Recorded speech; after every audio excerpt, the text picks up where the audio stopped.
I was on third shift patrol, and I was dispatched to a domestic violence. And it was clear out almost to the next county. And normally, this was at a time when we did not have take-home squad cars at that point. And when one shift was coming in off duty, the next shift was coming on for briefing. There would be at least one car that came out, we called the early car. So they were to handle any emergencies that came up until the rest of the shift came out. Well, unfortunately, that car was tied up on a traffic crash, so I was sent to this domestic by myself. Normally we wouldn't do that, except the female caller had said that the male half had left the residence. So we didn't see a big problem with it. But upon arrival, quickly learned that he had not left the residence, and this thing turned bad pretty quickly.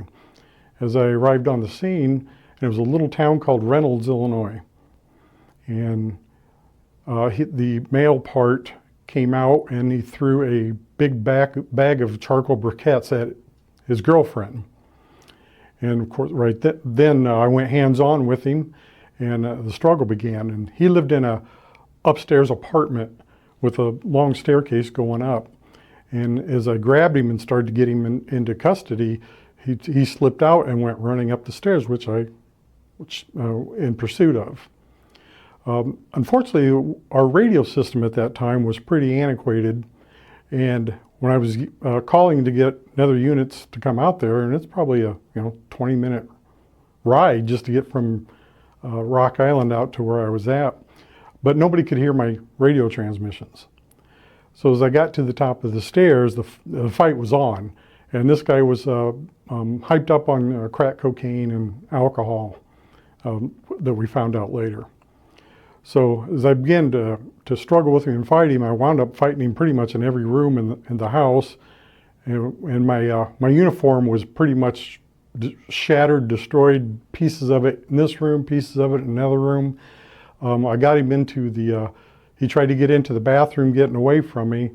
And at that point, I had picked him up and put him through the shower doors. And he bounced up out of the tub and came at me again.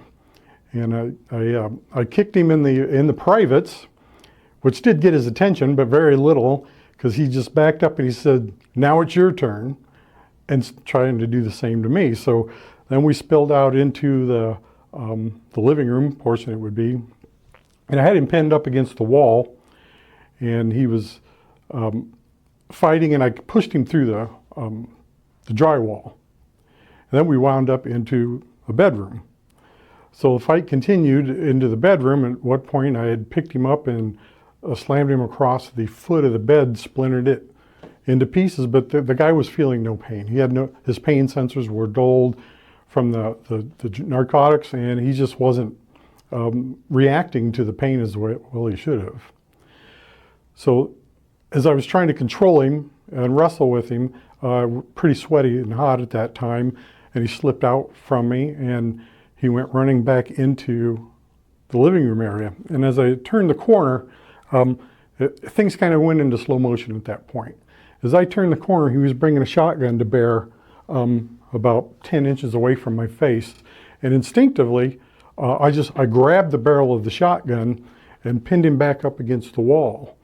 And at this point, I used my forehead and I smashed my forehead into his, and I put his head through the drywall. And we were both locked onto that shotgun. And while this was going on, one of the neighbors could hear the fight going on, and she called 911 and said, "Hey, I think your deputy could use some help." And at that point, the third shift was in their briefing, and they just sent everybody. Everybody went running out, getting squad cars and heading out there. And they called the early car off his crash and sent him my way.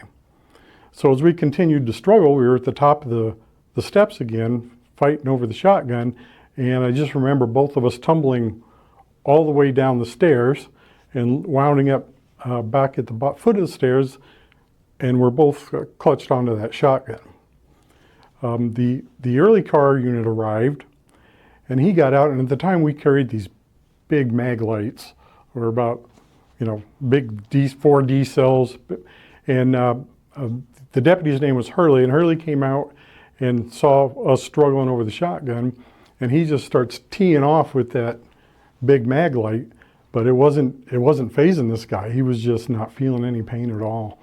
So finally, the rest of third shift arrives, and just finally get that shotgun pried away from him, and they're still fighting him and trying to get him cuffed up, and we finally wound him hog tying him and getting him in custody, and EMS was called to the scene, and my heart rate was so high because I fought him for 15 minutes, and that might not seem like a long time to most people, but that's going hand to hand for 15 minutes. That's a challenging workout, and my heart rate was so high they headed me to the hospital, and I wound up being fine, but it was a pretty hairy situation at the time.